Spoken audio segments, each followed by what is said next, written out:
To increase your Remitly limit, follow these steps.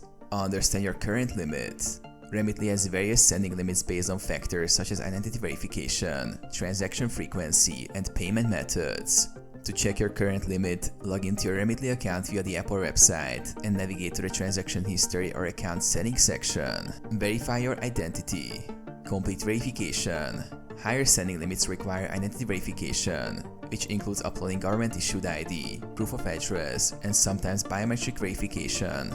Ensure that your account information is up to date, including your full name, date of birth, and address. Upgrade your account. Personal information. Ensure all personal details are correct. Remitly may require additional information for higher limits. If you haven't already, add a payment method linked to your identity. Submit additional documents.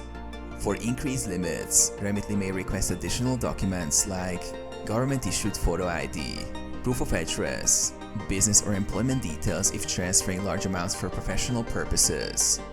Check your new limits. After completing the verification process, your limits will be updated.